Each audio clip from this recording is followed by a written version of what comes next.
Hey, hey, it's Ray Langley at your service, virtual entertainer and wolf girl extraordinaire. Welcome back to Alice's Adventures Through the Looking Glass. How are you all doing today? Welcome in, Candace and Mailer. Good to see you guys. So today we have the last third of the story to do, 4 chapters, and I'm gonna go ahead and link it to you guys in the chat so that you can read along as well.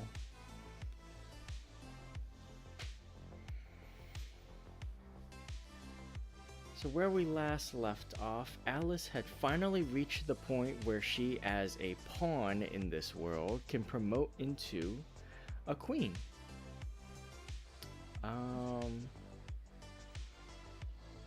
We had met Humpty Dumpty, met the lion and unicorn, and the knight that kept falling off his horse. Was able to tune in during dinner. Ooh, that's nice. Hope you're having a good meal, and I hope that this provides some adequate entertainment during that. Yes, there was a song in the last chapter. Alright. Let's get going with chapter 9. Queen Alice. "Well, this is grand," said Alice. "I never expected I should be a queen so soon. And I'll tell you what it is, Your Majesty," she went on in a severe tone. She was always rather fond of scolding herself. "It'll never do for you to be lolling about on the grass like this. Queens have to be dignified, you know." So she got up and walked about, rather stiffly just as first, as she was afraid that the crown might come off, but she comforted herself with the thought that there was nobody to see her. "And if I really am a queen," she said as she sat down again, "I shall be able to manage it quite well in time." Everything was happening so oddly that she didn't feel a bit surprised at finding the Red Queen and the White Queen sitting close to her, one on each side. She would have liked very much to ask them how they came there, but she feared it would not be quite civil. However, there would be no harm, she thought, in asking if the game was over. "Please, would you tell me," she began, looking timidly at the Red Queen. "Speak when you're spoken to," the Queen sharply interrupted her. "But if everybody obeyed that rule," said Alice, who was always ready for a little argument, "and if you only spoke when you were spoken to, and the other person always waited for you to begin, you see nobody would ever say anything, so that—" "Ridiculous!" cried the Queen. "Why, don't you see, child?" Here she broke off with a frown, and after thinking for a minute, suddenly changed the subject of the conversation. "What do you mean by 'if you're really a queen'? What right have you to call yourself so? You can't be a queen, you know, till you've passed the proper examination, and the sooner we begin it, the better." "I only said if," poor Alice pleaded in a piteous tone. The two queens looked at each other, and the Red Queen remarked with a little shudder, "She says she only said if." "But she said a great deal more than that," the White Queen moaned, wringing her hands. "Oh, ever so much more than that." "So you did, you know," the Red Queen said to Alice. "Always speak the truth. Think before you speak, and write it down afterwards." "I'm sure I didn't mean—" Alice was beginning, but the Red Queen interrupted her impatiently. "That's just what I complain of. You should have meant. What do you suppose is the use of a child without any meaning? Even a joke should have some meaning, and a child's more important than a joke, I hope. You couldn't deny that, even if you tried with both hands." "I don't deny things with my hands," Alice objected. "Nobody said you did," said the Red Queen. "I said you couldn't if you tried."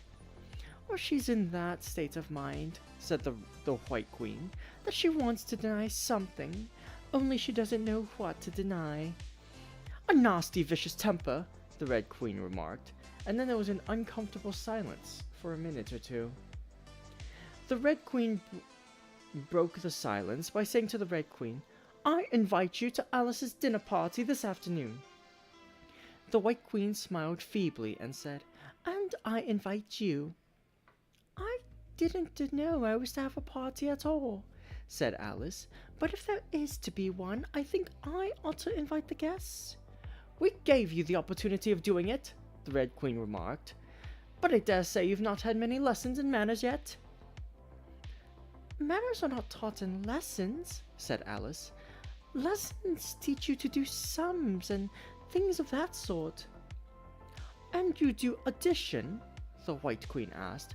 "What's 1 and 1 and 1 and 1 and 1 and 1 and 1 and 1 and 1 and 1? "I don't know," said Alice. "I lost count." "She can't do addition," the Red Queen interrupted. "Can you do subtraction? Take 9 from 8. 9 from 8? I can't, you know," Alice replied very readily. "But she can't do subtraction," said the White Queen. "Can't you do division? Divide a loaf by a knife, or what's the answer to that?" "I suppose," Alice was beginning, but the Red Queen answered for her. "Bread and butter, of course. Try another subtraction sum. Take a bone from a dog. What remains?" Alice considered. "The bone wouldn't remain, of course, if I took it, and the dog wouldn't remain. It would come to bite me, and I'm sure I shouldn't remain." "Then you think nothing would remain?" said the Red Queen. "I think that's the answer." "Wrong, as usual," said the Red Queen. "The dog's temper would remain." "But I don't see how—" "Why, look here," the Red Queen cried. "The dog would lose its temper, wouldn't it?" "Perhaps it would," Alice replied cautiously. "Then if the dog went away, its temper would remain," the Queen exclaimed triumphantly. Alice said as gravely as she could, "Well, they might go different ways," but she couldn't help thinking to herself, "What dreadful nonsense we are talking." "She can't do sums a bit," the Queens said together with great emphasis. "Can you do sums?" Alice said, turning suddenly on the White Queen, for she didn't like being found fault with so much. The Queen gasped and shut her eyes. "I can do addition if you give me time, but I can't do subtraction under any circumstances." "Of course you know your ABC," said the Red Queen. "To be sure I do," said Alice. "So do I," the White Queen whispered. "We'll often say it over together, dear, and I'll tell you a secret. I can read words of one letter. Isn't that grand? However, don't be discouraged. You'll come to it in time." Here the Red Queen began again. "Can you answer useful questions?" she said. "How is bread made?" "I know that!" Alice cried eagerly. "You take some flour—" "Where do you pick the flour?" the White Queen asked. "In a garden or in the hedges?" "Well, it isn't picked at all," Alice explained. "It's ground. How many acres of ground?" said the White Queen. "You mustn't leave out so many things." "Fan her head," the Red Queen anxiously interrupted. "She'll be feverish after so much thinking." So they set to work and fanned her with bunches of leaves, so she had to beg them to leave off. It blew her hair about so. "She's all right again now," said the Red Queen. "Do you know languages? What's the French for fiddle-dee-dee?" "Fiddle-dee-dee's not English," Alice replied gravely. "Whoever said it was?" said the Red Queen. Alice thought she saw a way out of the difficulty this time. "If you'll tell me what language fiddle-dee-dee is, I'll tell you the French for it," she exclaimed triumphantly. But the Red Queen drew herself up rather stiffly and said, "Queens never make bargains." "I wish queens never asked questions," Alice thought to herself. "Don't let us quarrel," the White Queen said in an anxious tone. "What is the cause of lightning?" "The cause of lightning," Alice said very decidedly, for she felt quite certain about this, "is the thunder. No, she hastily corrected herself. "I meant the other way." "It's too late to correct it," said the Red Queen. "When you've once said a thing, that fixes it, and you must take the consequences." Which reminds me, the White Queen said, looking down and nervously clasping and unclasping her hands. We had such a thunderstorm last Tuesday. I mean, one of the last set of Tuesdays, you know. Alice was puzzled. In our country, she remarked, there's only one day at a time. The Red Queen said, that's a poor thin way of doing things. Now, here, we mostly have days and nights 2 or 3 at a time, and sometimes in the winter we take as many as 5 nights together. For warmth, you know. Are 5 nights warmer than 1 night, then? Alice ventured to ask.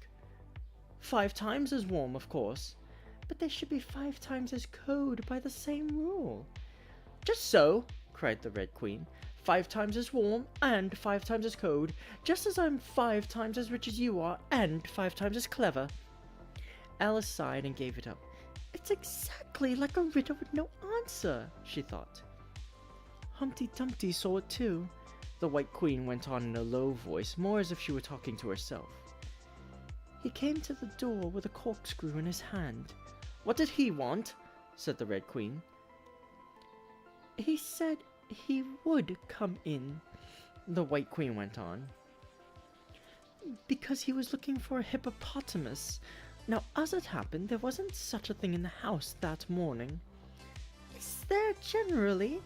Alice asked in an astonished tone.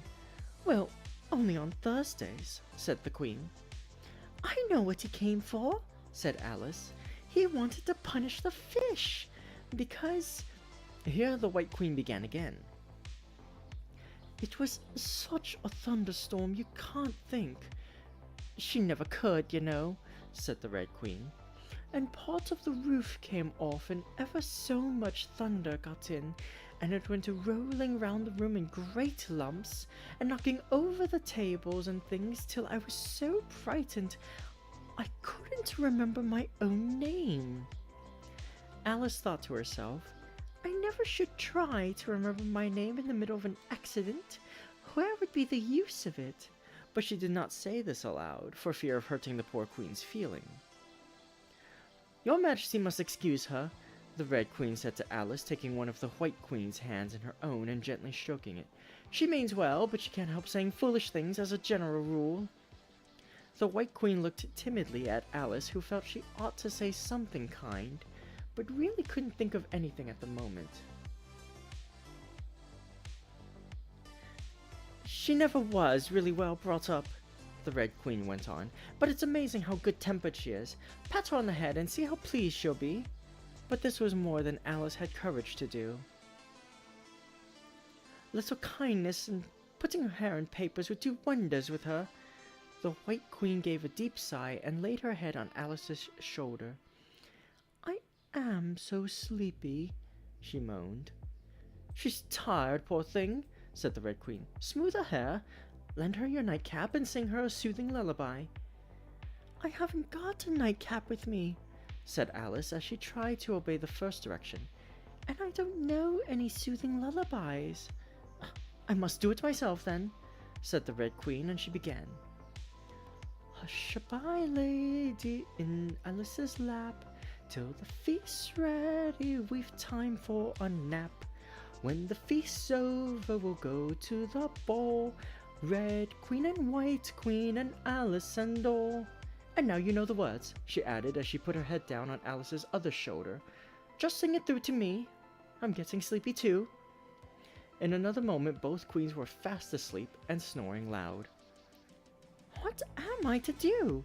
Exclaimed Alice, looking about in great perplexity as first one round head and then the other rolled down from her shoulder and lay like a heavy lump in her lap.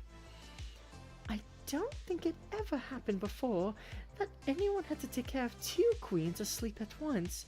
No, not in all the history of England. It couldn't, you know, because there never was more than 1 queen at a time. Do wake up, you heavy things, she went on in an impatient tone, but there was no answer but a gentle snoring. The snoring got more distinct every minute and sounded more like a tune.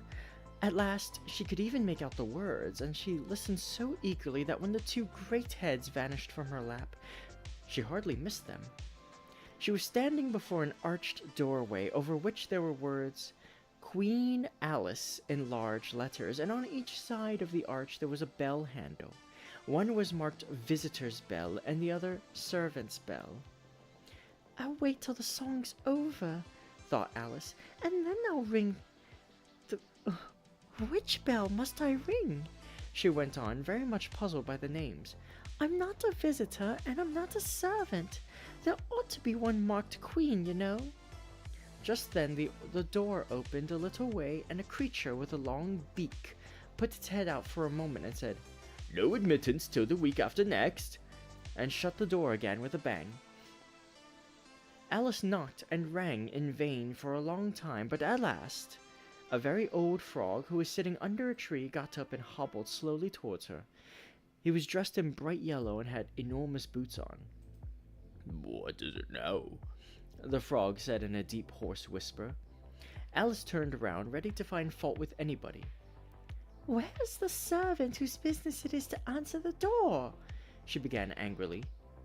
"Which door?" said the frog. Alice almost stamped with irritation at the slow drawl in which he spoke. "This door, of course."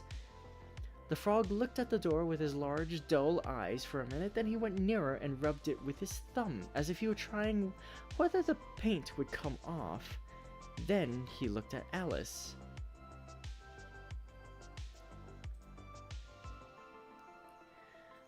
"To answer the door," he said. "What's it been asking of?" He was so hoarse that Alice could scarcely hear him. "I don't know what you mean," she said.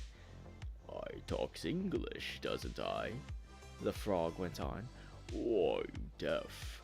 What did it ask you?" "Nothing," Alice said impatiently. "I've been knocking at it." Shouldn't do that," the frog muttered. "Vexes it, you know." Then he went up and gave the door a kick with one of his great feet. "You let it alone," he panted out as he hobbled back to the tree.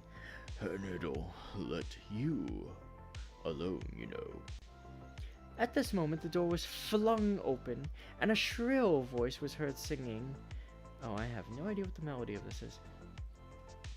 "To the looking-glass world, it was Alice that said, I've a scepter in hand, I've a crown on my head. Let the looking-glass creatures, whatever they be, come and join with the Red Queen, the White Queen, and me." And hundreds of voices joined in the chorus. "Then fill up the glasses as quick as you can, and sprinkle the table with buttons and bran. Put cats in the coffee and mice in the tea, and welcome Queen Alice with 30 times 3. Then followed a confused noise of cheering, and Alice thought to herself, 30 times 3 makes 90. I wonder if anyone's counting. In a minute there was silence again, and the same shrill voice sang another verse. "Oh, looking-glass creatures," quoth Alice, "draw near. 'Tis an honor to see me, a favor to hear. 'Tis a privilege high to have dinner and tea, along with the Red Queen, the White Queen, and me." Then came the chorus again. "Then fill up the glasses with treacle and ink, or anything else that is pleasant to drink. Mix sand with the cider, and wool with the wine, and welcome Queen Alice with 90 times 9. 90 times 9? Alice repeated in despair. "Oh, that'll never be done. I'd better go in at once." And there was a dead silence the moment she appeared. Alice glanced nervously along the table as she walked up the large hall and noticed that there were about 50 guests of all kinds. Some were animals, some birds, and there were even a few flowers among them. "I'm glad they've come without waiting to be asked," she thought. "I should never have known who were the right people to invite." There were 3 chairs at the head of the table. The Red and White Queens had already taken 2 of them, but the middle one was empty. Alice sat down in it, rather uncomfortable in the silence, and longing for someone to speak. At last, the Red Queen began. "You've missed the soup and fish," she said. "Put on the joint." And the waiters set a leg of mutton before Alice, who looked at it rather anxiously, as she never had to carve a joint before. You look a little shy. Let me introduce you to that leg of mutton, said the Red Queen. Alice, mutton, mutton, Alice. The leg of mutton got up in the dish and made a little bow to Alice, and Alice returned the bow, not knowing whether to be frightened or amused. May I give you a slice? She said, taking up the knife and fork and looking from one queen to the other. Certainly not, the Red Queen said very decidedly. It isn't etiquette to cut anyone you've been introduced to. Remove the joint. And the waiters carried it off and brought a large plum pudding in its place. I won't be introduced to the pudding, please, Alice said rather hastily, or we shall get no dinner at all. May I give you some? But the Red Queen looked sulky and growled, Pudding, Alice, Alice, pudding. Remove the pudding! And the waiters took it away so quickly that Alice couldn't return its bow. However, she didn't see why the Red Queen should be the only one to give orders, so as an experiment, she called out, Waiter, bring back the pudding! And there it was again in a moment like a conjuring trick. It was so large that she couldn't help feeling a little shy with it, as she had been with the mutton. However, she conquered her shyness by a great effort and cut a slice and handed it to the Red Queen. What impertinence, said the pudding. I wonder how you'd like it if I were to cut a slice out of you, you creature. It spoke in a thick, suety sort of voice, and Alice hadn't a word to say in reply. She could only sit and look at it and gasp. Make a remark, said the Red Queen. It's ridiculous to leave all the conversation to the pudding. Do you know, I've had such a quantity of poetry repeated to me today. Alice began, a little frightened at finding that the moment she opened her lips, there was dead silence, and all eyes were fixed upon her. And it's a very curious thing. I think every poem was about fishes in some way. Do you know why they're so fond of fishes all about here? She spoke to the Red Queen, whose answer was a little wide of the mark. As to fishes, she said very slowly and solemnly, putting her mouth close to Alice's ear. Her White Majesty knows a lovely riddle, all in poetry, all about fishes. Shall she repeat it?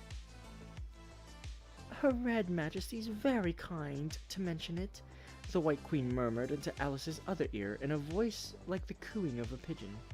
It would be such a treat. May I? Please do, Alice said very politely. The White Queen laughed with delight and stroked Alice's cheek. Then she began. First, the fish must be caught. That is easy. A baby, I think, could have caught it. Next, the fish must be bought. That is easy. A penny, I think, would have bought it. Now cook me the fish. That is easy. It will not take more than a minute. Let it lie in a dish. That is easy because it already is in it. Bring it here. Let me sup. It is easy to get such a dish on the table. Take the dish cover up. Ah, that is so hard that I fear I'm unable.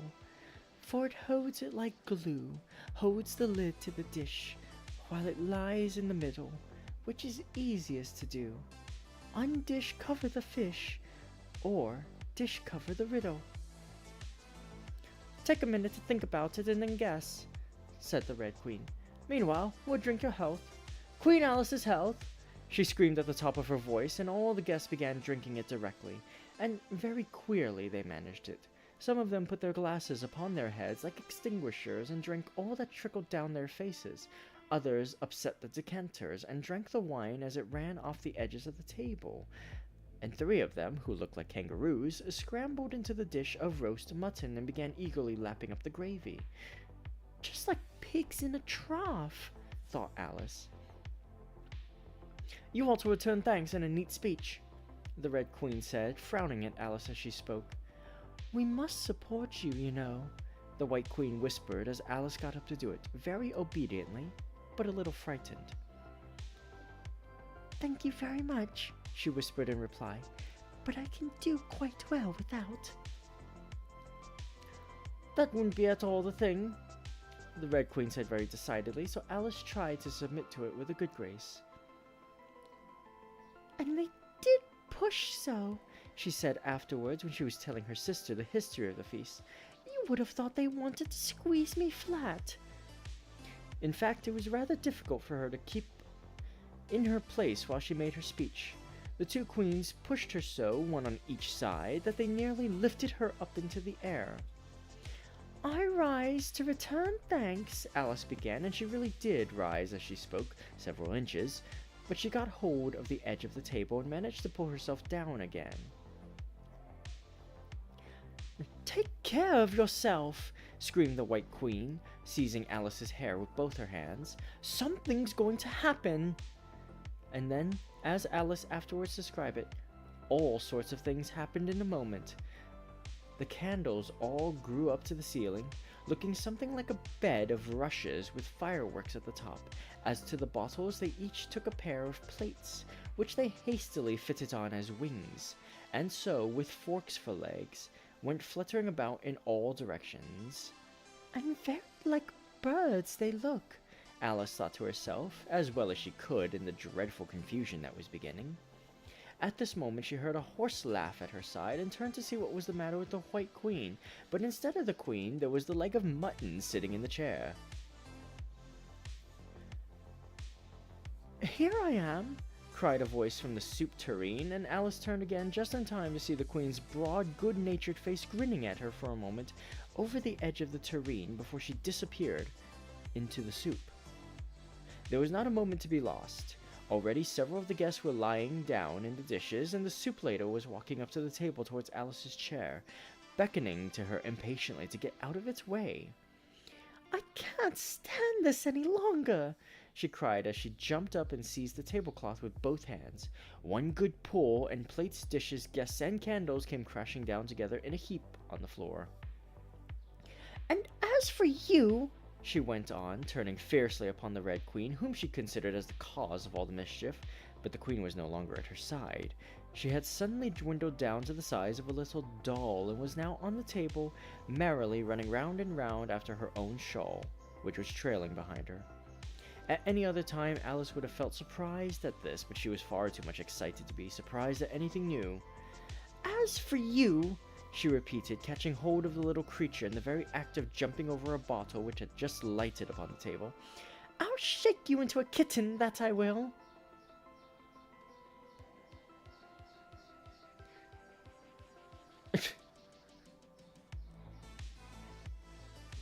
Chapter 10.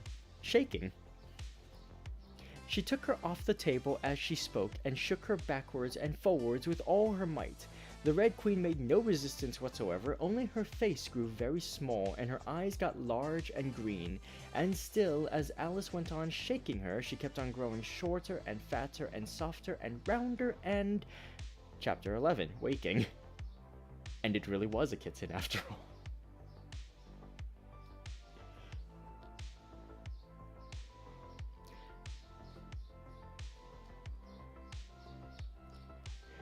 Hold on, I'm gonna pause between chapters because I can't believe I just got trolled by this book. Chapter 9 was an actual chapter, and then 10 and 11 are just that? Hold on a second, I had a whole... Let me catch up to chat real quick while I just ruminate on the fact that Lewis Carroll, over 100 years later, trolled my ass. Let's see. Oh, hi, Army. I see Army made it in here, as well as Ali. Managed to catch the stream. Can't hang around that long. Reading a visual novel. Need to finish the day with some studying. But I will head pat you. Oh, head pads. You can't take the math out of the math teacher, even if it's a joke. What in the fever dream? Oh, Star Gold was here. May not catch the Cuphead stream when it goes live. You'll have fun though. The DLC is phenomenal. Yeah, we love VOD gang here. Okay. Well, I'm glad to see some people showed up. A little bit after I started. Sorry, I didn't respond as promptly as I normally would during like a game stream. During reading, I try to audiobook it, and then between chapters, address chat. So yeah, chapter 9 was an actual nice long chapter, and I thought we were in for like, last week, but no, we're already at the end. Chapter 12. Which dreamed it? Your Majesty shouldn't purr so loud, Alice said, rubbing her eyes and addressing the kitten respectfully, yet with some severity. You woke me out of... Oh, such a nice dream. And you've been along with me, Kitty, all through the looking-glass world. Did you know it, dear? It is a very inconvenient habit of kittens, Alice had once made the remark, that whatever you say to them, they always purr. If they would only purr for yes and mew for no, or any rule of that sort, she had said, so that one could keep up a conversation. But how can you talk with a person if they always say the same thing? On this occasion, the kitten only purred, and it was impossible to guess whether it meant yes or no. So, Alice hunted among the chessmen on the table till she had found the Red Queen. Then she went down on her knees on the hearthrug and put the kitten and the queen to look at each other. Now, Kitty, she cried, clapping her hands triumphantly, confess that was what you turned into. But it wouldn't look at it, she said when she was explaining the thing afterwards to her sister. It turned away its head and pretended not to see it, but it looked a little ashamed of itself, so I think it must have been the Red Queen. Sit up a little more stiffly, dear, Alice cried with a merry laugh, and curtsy while you're thinking what to purr. It saves time, remember? And she caught it up and gave it one little kiss, just in honor of having been a Red Queen. Snowdrop, my pet, she went on, looking over her shoulder at the white kitten, which was still patiently undergoing its toilet. When will Dinah have finished with your White Majesty, I wonder? That must be the reason you were so untidy in my dream. Oh, Dinah, do you know that you're scrubbing a White Queen? Really, it's most disrespectful of you. And what did Dinah turn to, I wonder? She prattled on as she settled comfortably down with one elbow in the rug and her chin in her hand to watch the kittens. Tell me, Dinah, did you turn to Humpty Dumpty? I think you did. However, you'd better not mention it to your friends just yet, for I'm not sure. By the way, Kitty, if only you'd been really with me in my dream, there was one thing you would have enjoyed. I had such a quantity of poetry said to me, all about fishes. Tomorrow morning you shall have a real treat. All the time you're eating your breakfast, I'll repeat the walrus and the carpenter to you, and then you can make believe it's oysters, dear. Now, Kitty, let's consider who it was that dreamed it all. This is a serious question, my dear, and you should not go on licking your paw like that, as if Dinah hadn't washed you this morning. You see, Kitty, it must have been either me or the Red King. He was part of my dream, of course, but then I was a part of his dream, too. Was it the Red King, Kitty? You were his wife, my dear, so you ought to know. Oh, Kitty, do help to settle it. I'm sure your paw can wait. But the provoking kitten only began on the other paw and pretended it hadn't heard the question. Which do you think it was? A boat beneath a sunny sky, lingering onward dreamily in an evening of July. Children three that nestle near, eager eye and willing ear, released a simple tale to hear. Long has paled that sunny sky, echoes fade and memories die. Autumn frosts have slain July, still she haunts me phantom-wise. Alice, moving under skies never seen by waking eyes. Children yet, the tale to hear, eager eye and willing ear, lovingly shall nestle near. In a wonderland they lie, dreaming as the days go by, dreaming as the summers die, ever drifting down the stream, lingering in the golden gleam. Life, what is it but a dream? The end.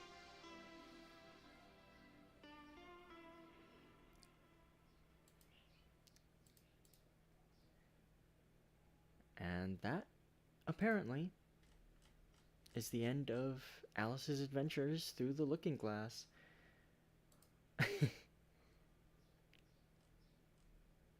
So, yeah, that was a fun story. Pacing was a little wild. Can't make heads or tails of it. There's a lot more singing than I imagined. But it was fun.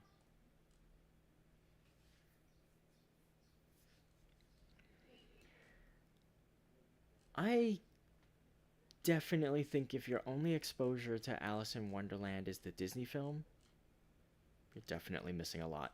I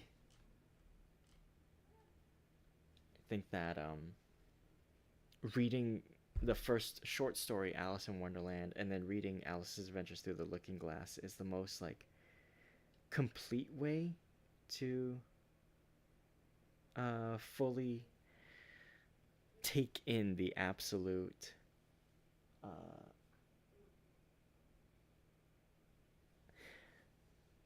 absurdity of Wonderland and Lewis Carroll's like real vision for it.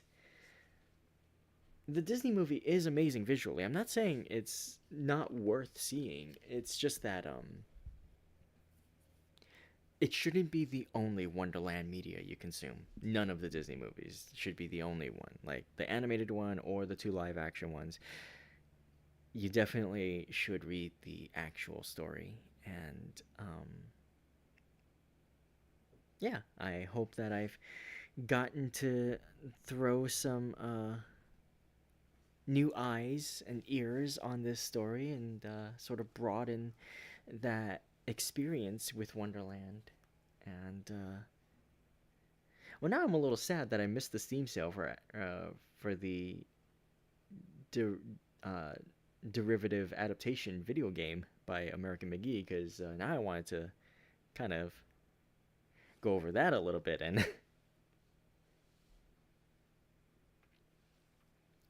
um,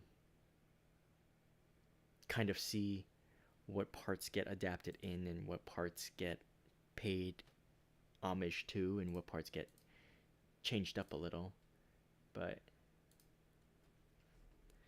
uh, there's always going to be other sales. I will definitely get the Alice Madness Returns game when it next goes on sale. Because apparently there's also a way to play the original American McGee's Alice, of which Madness Returns is a sequel to. But um, the first game never got a proper release. But there's a way to play it in Madness Returns. So I'm going to have two games to play when that happens. But I'm looking forward to that. I don't know what to do with the rest of this stream. I don't want to cut it this short, but at the same time, the story's over, so kind of what am I supposed to do now? Lewis Carroll, you troll!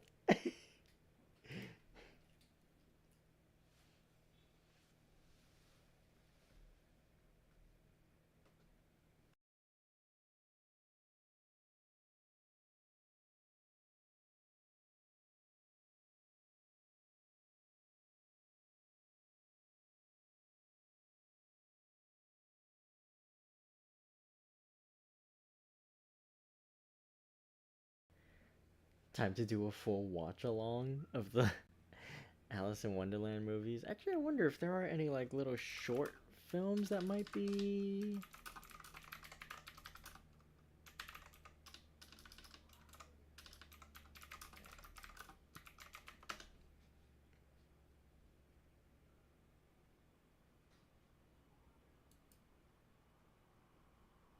Oh, whoa, what? There is a 1915 Alice in Wonderland public domain movie? 1915 silent film adaptation of the novel Alice's Adventures in Wonderland, directed and written by W. W. Young and starring Viola Savoy as Alice.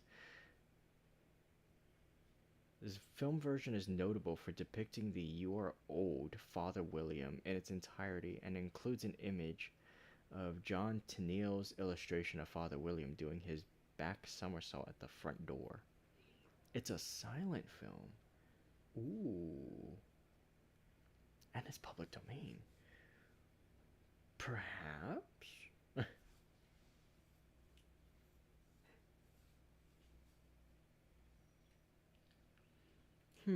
If I were to expand the um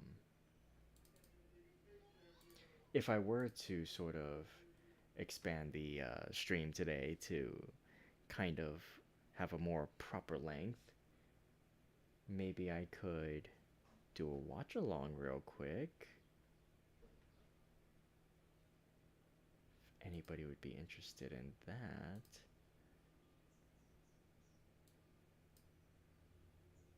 I wonder how silent we're talking. Like, no voices? Or is there, like, music at least? Can you voice act it? No. Maybe? Is it, if it's one of those movies that, like, there's action and then, like, the script shows up after? Okay. You know what? The movie is 42 minutes long. I've only been streaming for 45. I have gone ahead and linked it in the chat. If you guys are interested, we'll do a watch along right now of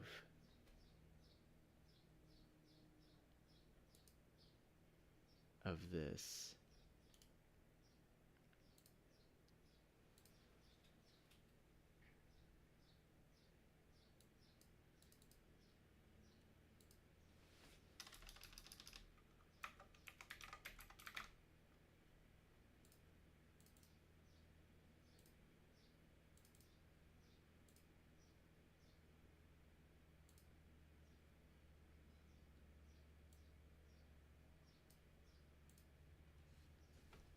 If it's public domain, you could stream it, right?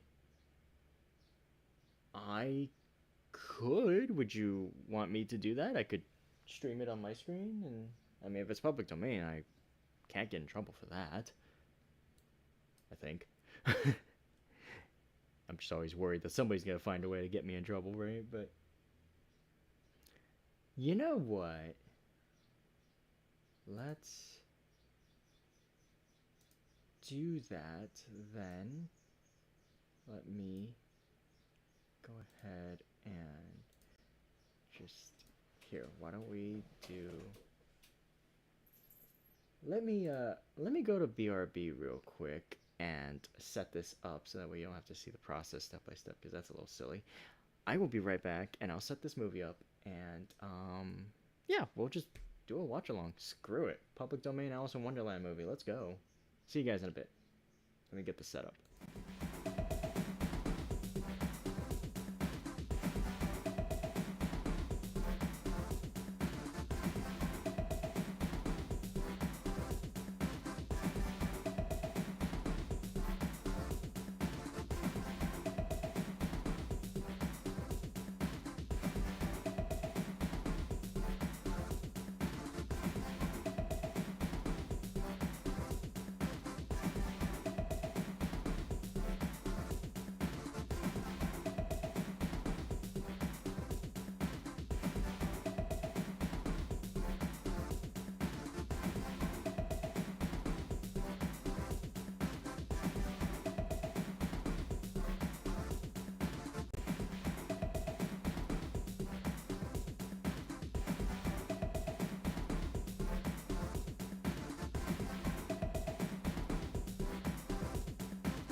And we are back. I've got the movie on screen and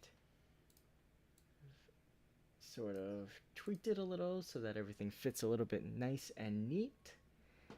Here we are, 1915's Alice in Wonderland. Alright, I'm gonna get it started. Just make sure I've got... Okay, perfect. Alright, I don't need to do a countdown. You guys are watching on my screen, so... Alright, let's go.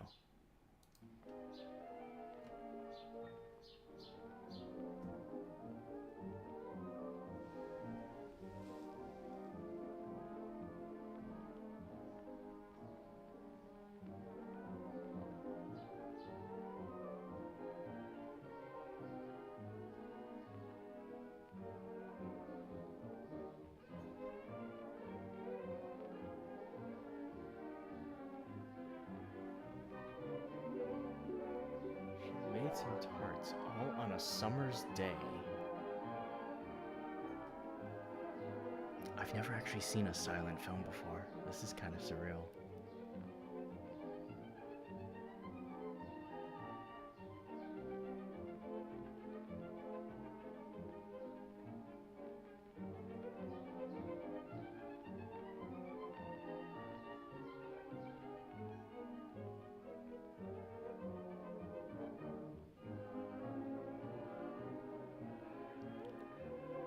Certainly tempting, but...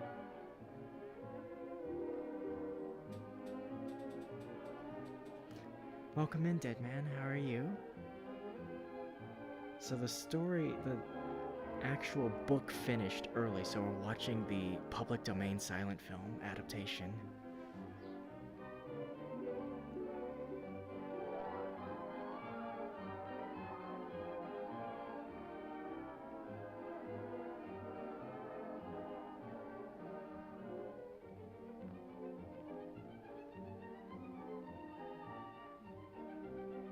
Things we do and things we see shortly before we fall asleep are most apt to influence our dreams.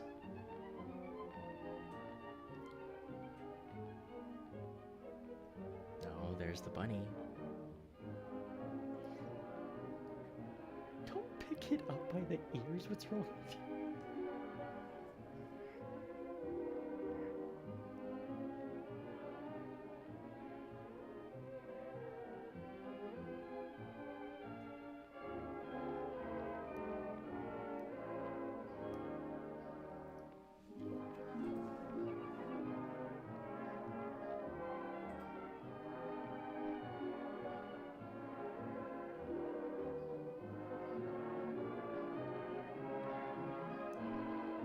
His name fits some little girls I know.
It's kind of jarring seeing the cuts.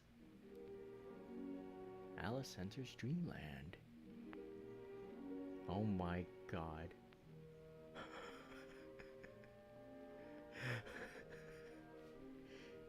1910s era fursuit.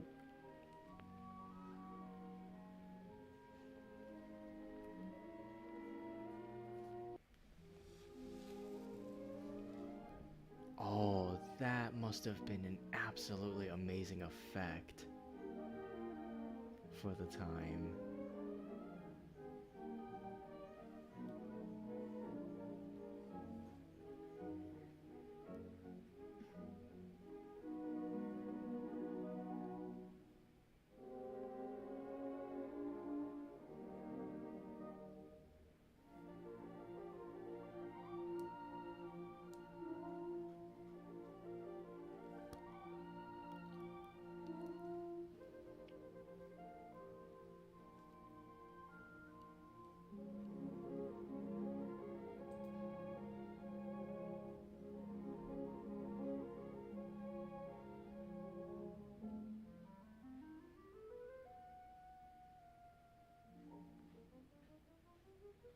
The rabbit hole.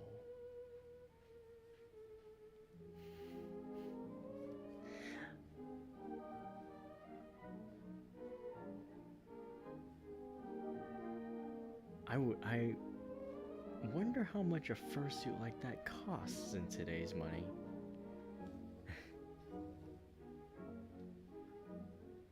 Also, how hot it must have gotten in there considering it's 1915. I don't think internal fans were a thing back then.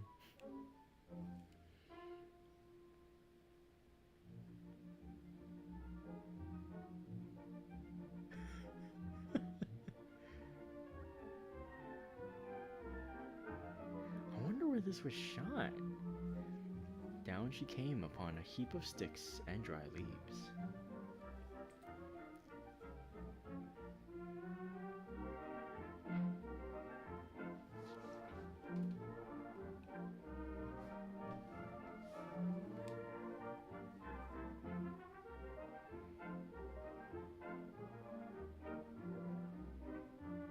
Oh, that's weird. I've played a Flash game that starts in an area like this based on Alice in Wonderland.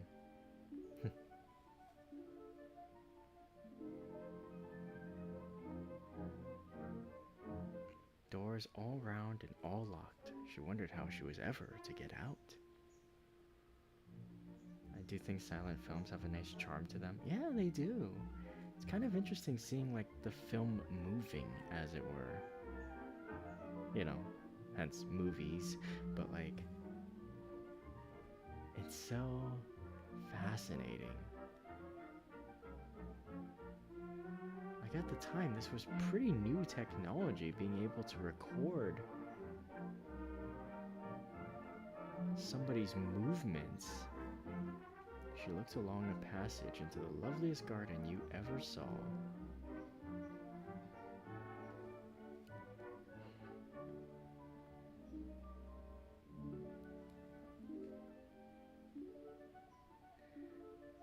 But she couldn't get through, so she cried and cried, and then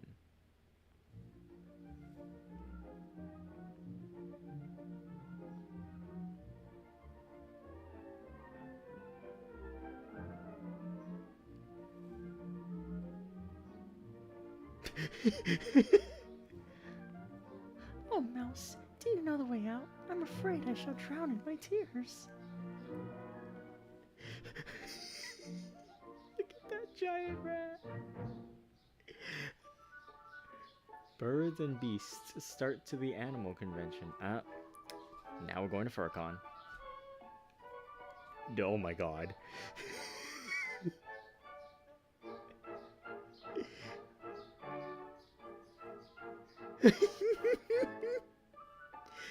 Oh my god.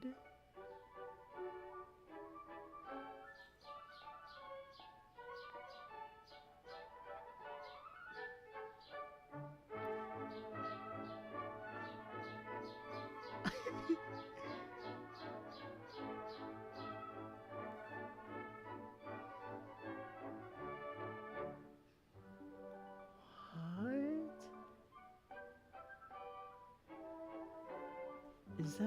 Is that a stop motion lizard or the dodo told me the best thing to get one dry is a caucus race.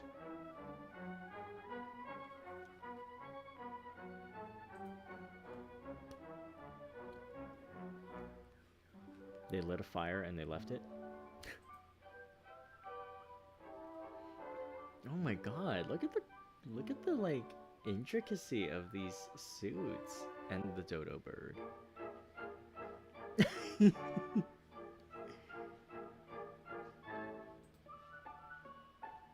Such ingenuity for the time.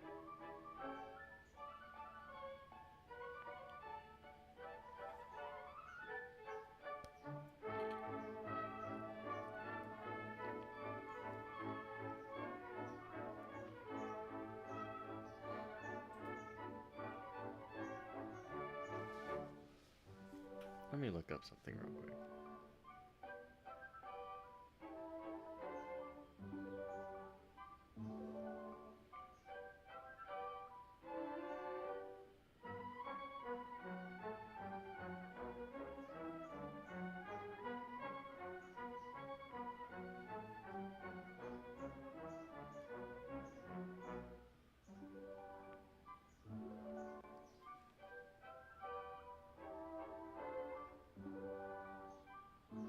Oh wow, the dodo was long extinct by then.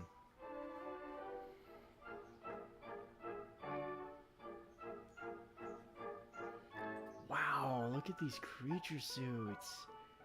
So many different types of, and then there's just that, whatever that is. What the fuck? I wish my cat were here. She's such a capital one for catching mice. Girl, you said that and then you wonder why he walked off. And oh, I wish you could see her after the birds.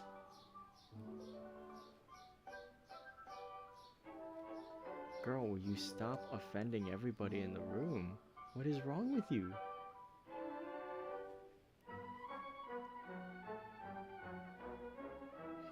I wish I hadn't talked so much about our cat. Nobody seems to like her down here.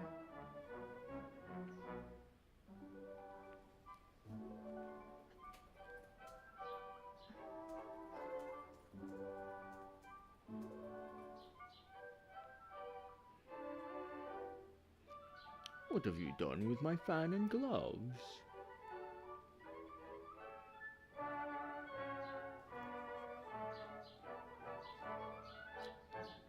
The Duchess, she'll have me executed.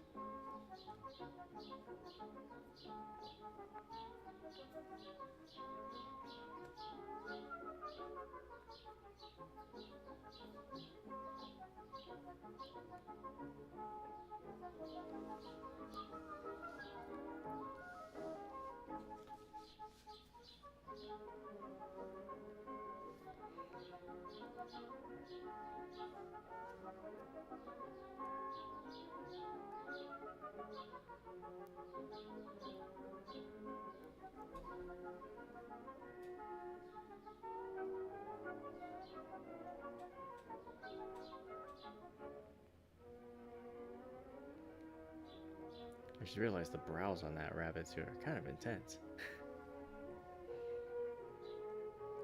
That bunny's got attack eyebrows.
Why, here are his fan and gloves.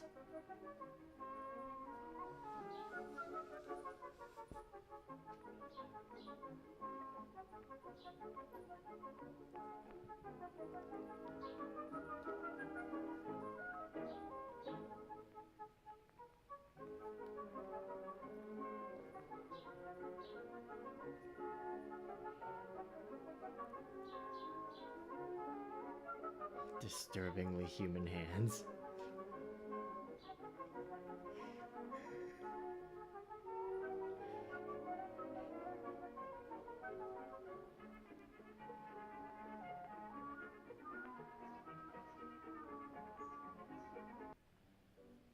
Alice meets the caterpillar. Oh, okay. Abrupt cut.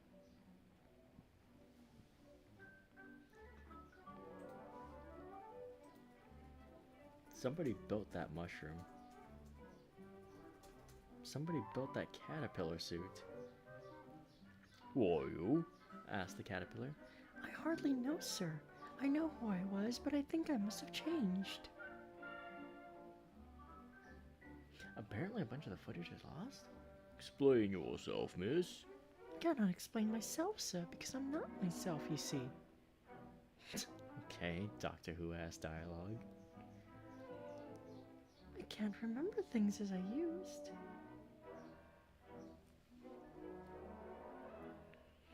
Try repeating. You are old, Father William.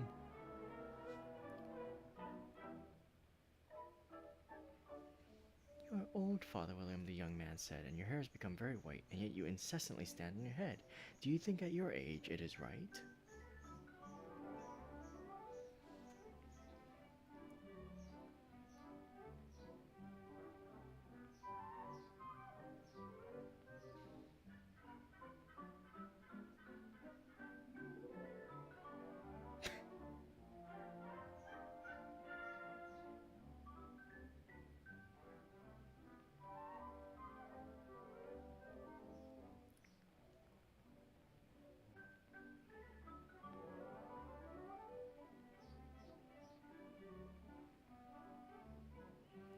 You are old, said the youth, as I mentioned before, and have grown most uncommonly fat, yet you turned a back somersault in at the door. Pray, what is the reason of that?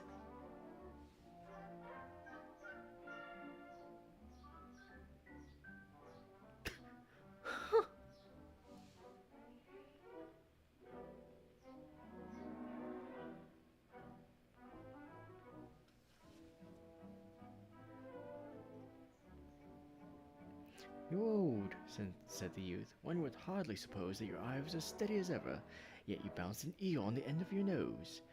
What made you so awfully clever?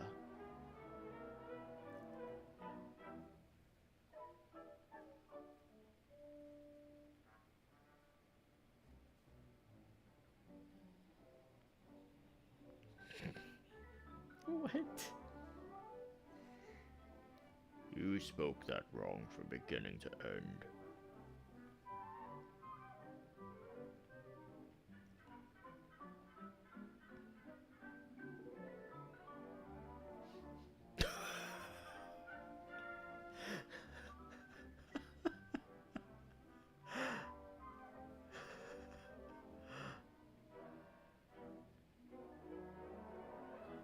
You didn't speak the verse I like best. It goes like this. In my youth, said the father, I took to the law and argued each case with my wife.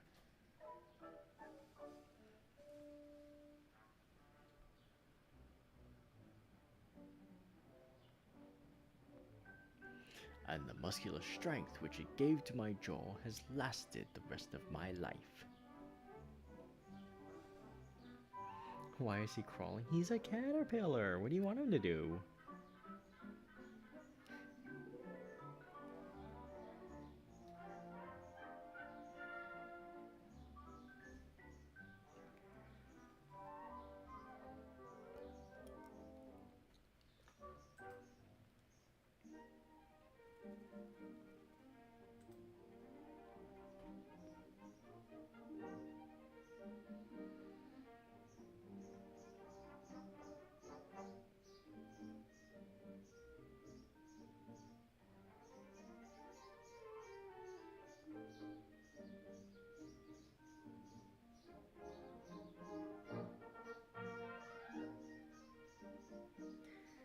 From the Queen, an invitation for the Duchess to play croquet. Oh, there's the frog. Or, I think that's a frog? Yeah, that's the...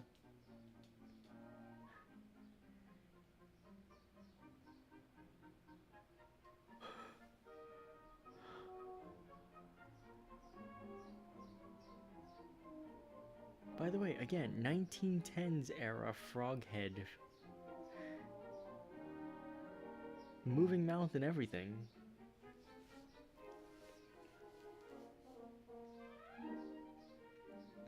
Too much pepper and soup in the air.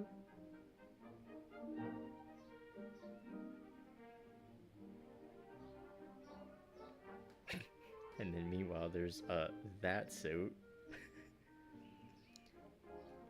It's a Cheshire cat, and that's why it grins.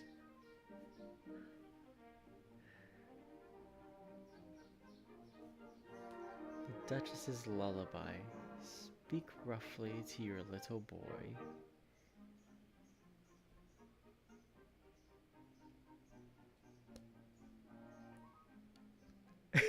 Beat him when he sneezes?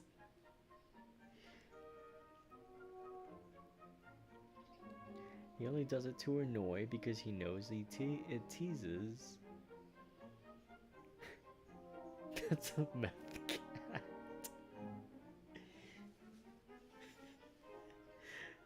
Here, take the little pig.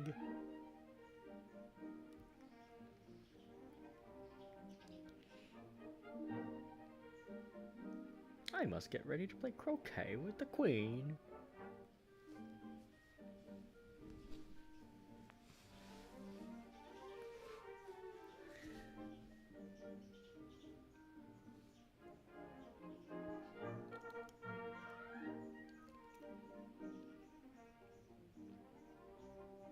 If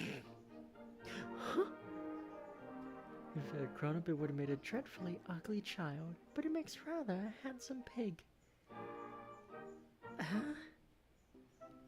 And as she wandered on, Alice thought about other children she knew who might do very well as pigs, till suddenly she came upon the Cheshire Cat.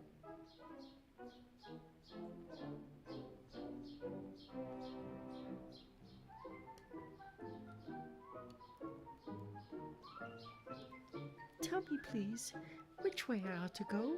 Oh my god, that's a nightmare suit. That depends on where you want to go. I don't much care.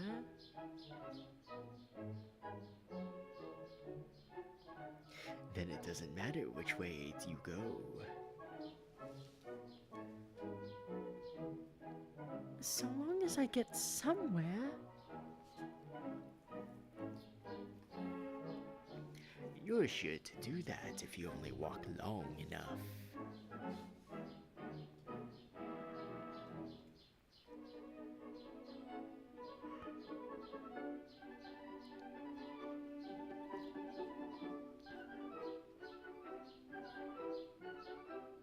Oh. Why, he vanished into thin air.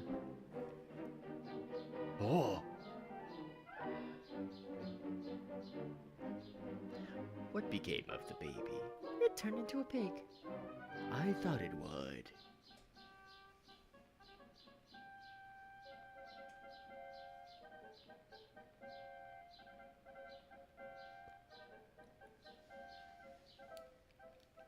Oh. Did you say pig or fig? I said pig, and I wish you wouldn't keep appearing and vanishing. You make me giddy. I'm going to visit the March Hare.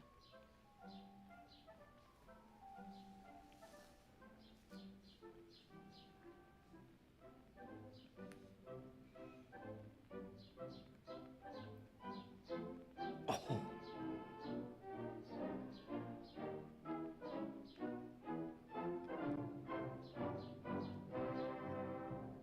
Well, I've often seen a cat without a grin, but never before a grin without a cat.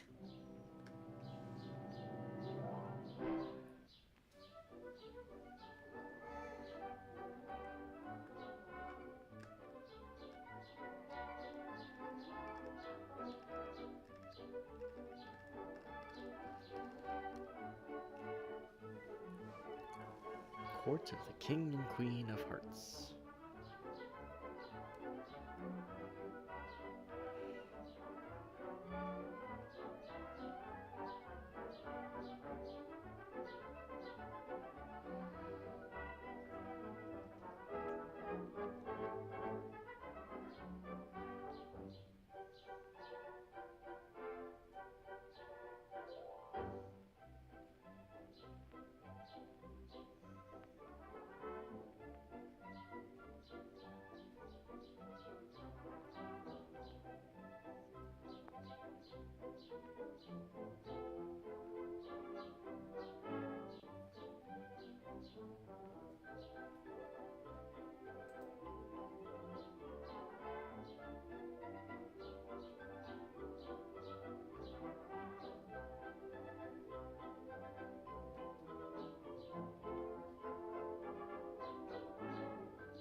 those roses? Because we planted a white rose tree by mistake. Queen will cut off our heads. Oh my god. I love just the simple, giant, like, bits of cardboard they have for their costumes.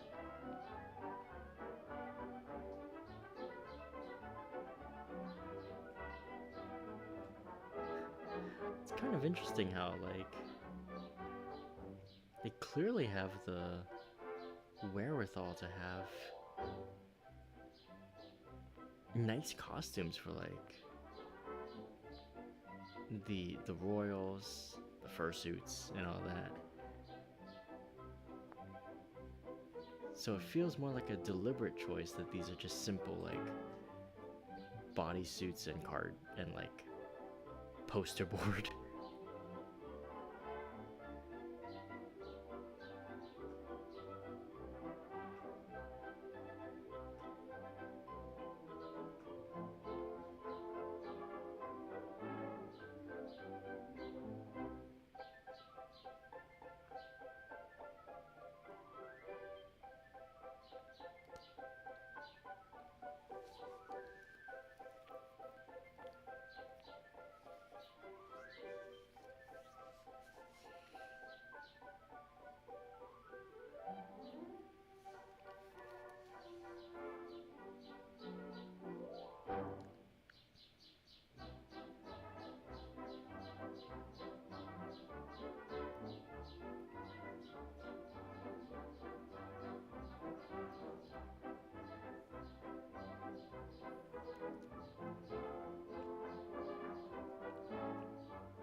How are they gonna recreate the... Or hedgehogs, the mallet. The mallets were flamingos, and the archers were soldiers. Oh, here we go. Are they gonna do it? Oh, that's silly.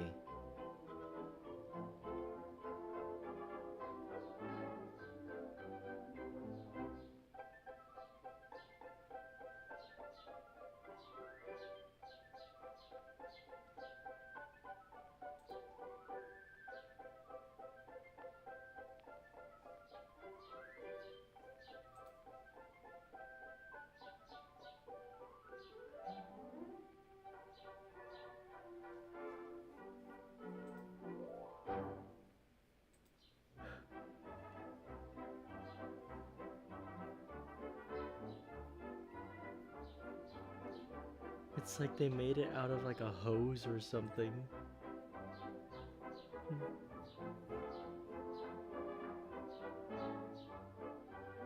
Part of me is hoping that that's what it is, because what the...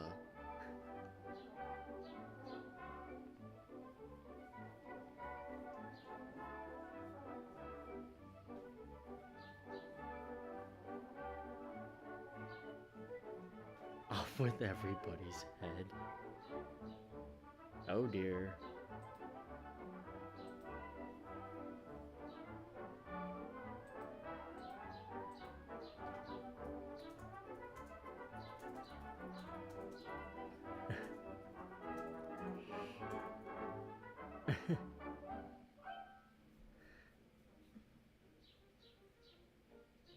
Come with me to the mock turtle. He shall tell you his history. The griffin. Mock turtle. Oh, wow. Take this young lady to see the mock turtle and to hear his history.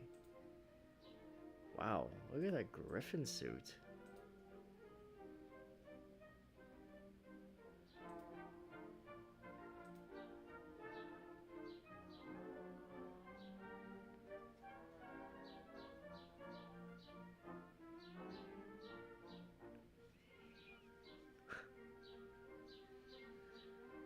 Is she gonna climb him or... No, apparently not.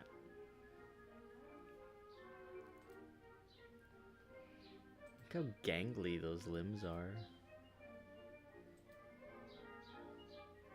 impressive on the wings, though.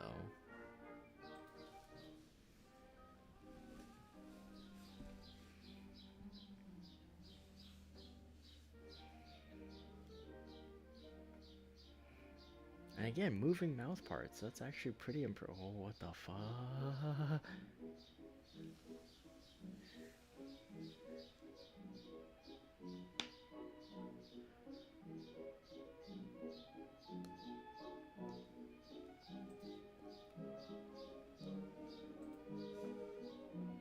Well, apparently the mock turtle, but what the fuck?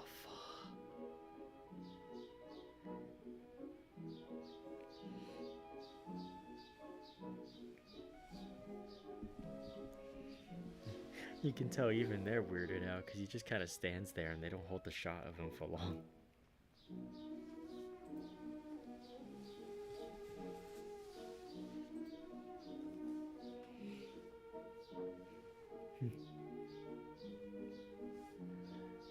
Also, the mock turtle singing a song about turtle soup, that just feels...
Wants for to know your history. Once I was a real turtle. Huh. When I was little, we went to school in the sea, and the master was an old turtle. We used to call him Tortoise, because he taught us.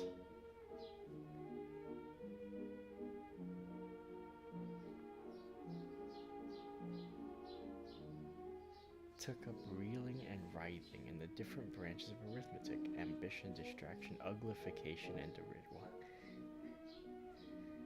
I don't remember the mock turtle being in the story.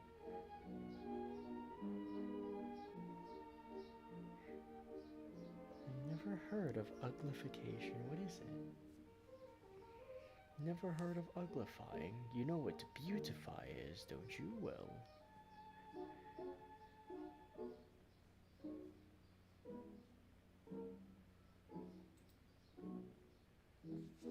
10 hours the first day, 9 the next, and so on. They lessen from day to day.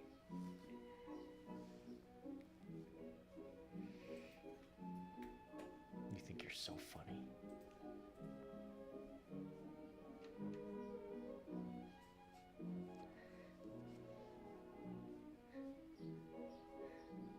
Kinda remember this character, but I don't remember this part being a story. So this adaptation expands on the legendary Mock Turtles character. Here come the lobsters.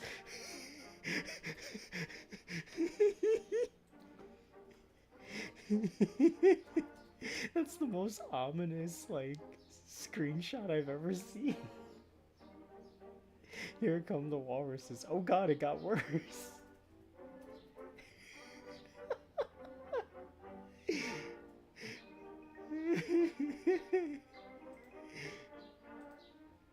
Dude, you made these suits and you put them in an actual, like, beach tide? What the hell? And I thought Kamen Rider suits got the rough end of it.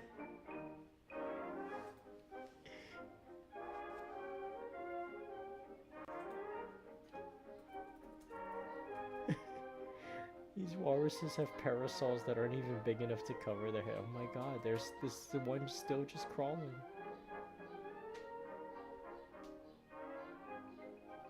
think the actor inside is kind of like waterlogged right now.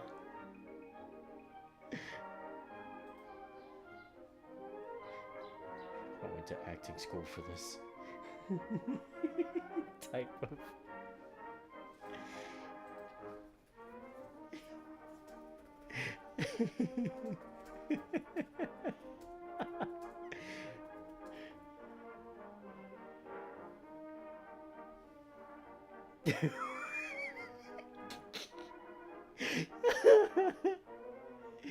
There were originally 3. The ocean did not return them. It's so messed up.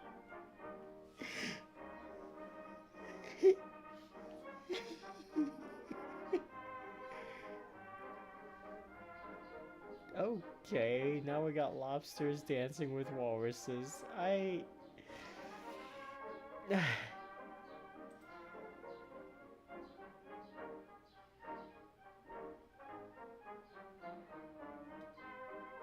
This has always been a trip, hasn't it?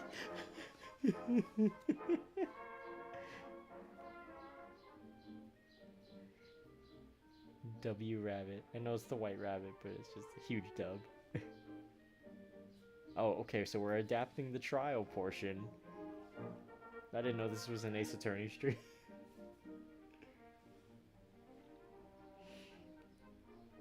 Peak cinema here.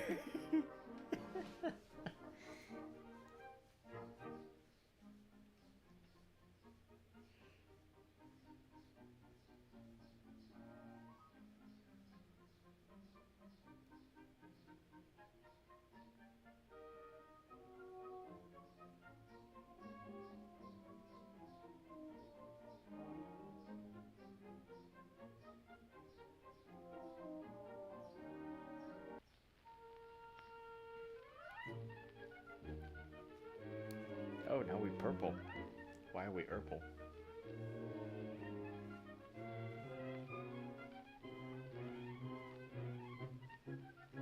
I do wonder how much and like what footage is missing. Kind of amazing this much got preserved, TBH. The lean filter? What the hell?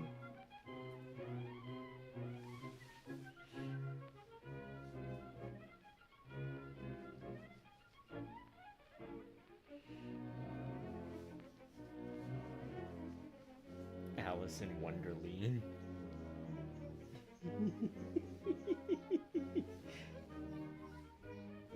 110-year-old movie. Yeah, that's wild.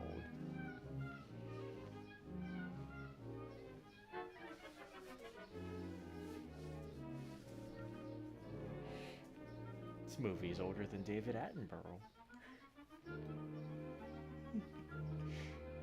Which, by the way, happy 100, big guy. Damn.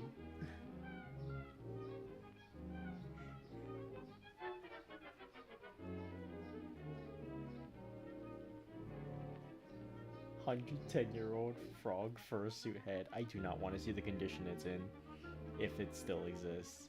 I've seen the 1990s Ninja Turtle helmets, and that was the 1990s.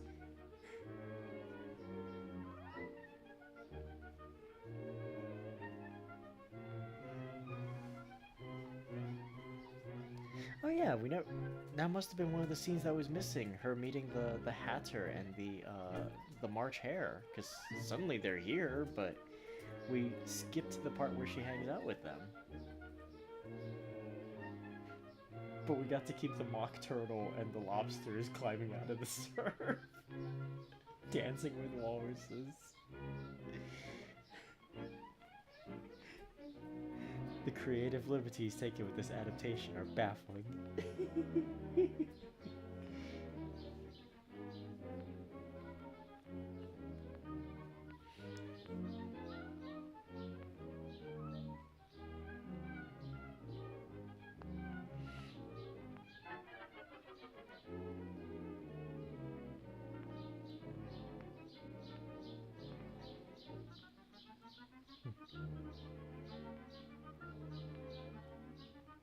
Oh, gets on the witness stand, immediately starts insulting the whole courtroom. Yeah, this is nice as ministry.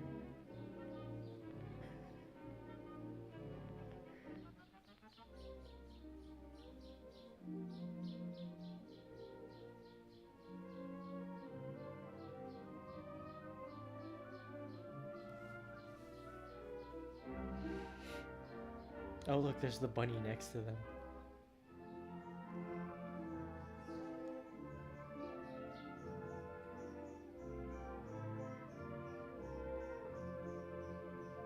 I just had the weirdest dream. And you were there, and you were there, and points to a lobster, and you were there.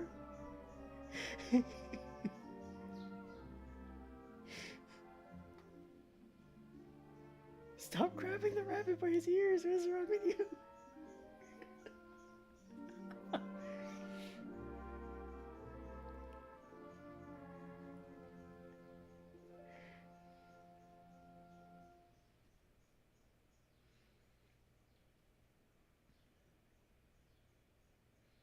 Oh, is that it? Is that just... Yeah, that's it. Wow. No credit sequence?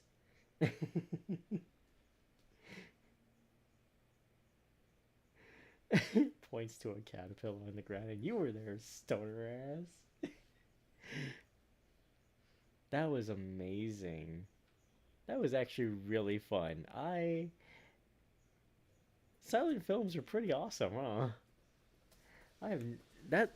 This is the first silent film I've ever seen in full. Like, not just as a snippet in like some other media or whatever as a background event. This is the first silent film I sat down and watched, and it's Alice in Wonderland. Amazing. Dude, in the Alice voice. Okay. Points to caterpillar on the ground. And you were there, stoner ass.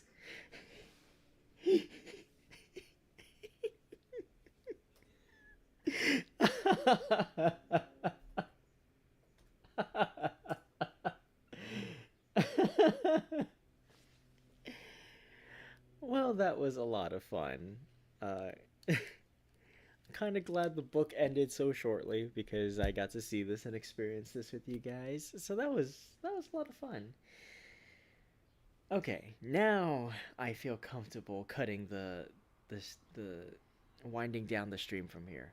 By the way, if I have to pick an adaptation, a film adaptation, this has officially exceeded the rest.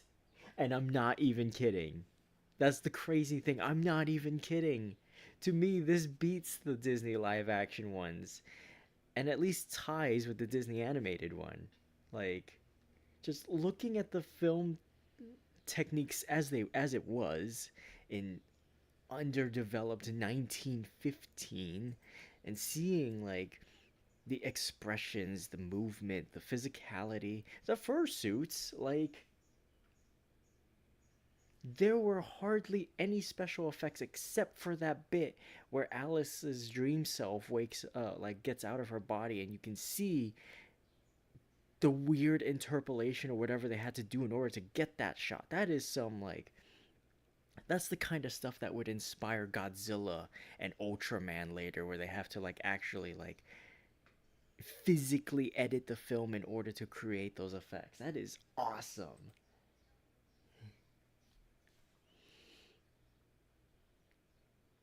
But yeah, 1915's Alice in Wonderland, public domain, actually legitimately amazing. Good soundtrack, good score, uh, really good costumes. Like I'm legitimately blown away by the costume budget here. Like you have all the different like plaster heads for the different characters. You have the Queen and King having like legitimately theater quality like uh you know um regalia and stuff like that. It's really nice. I learned something new and I actually really enjoyed it today. So that was fun, and I'm glad I got to experience it with you guys. But yeah, I think that's gonna do it for today's stream. Thank you so much for being here, for listening to me read the rest of the story, which was actually a lot shorter than I anticipated, and then for watching this silent movie with me. Um,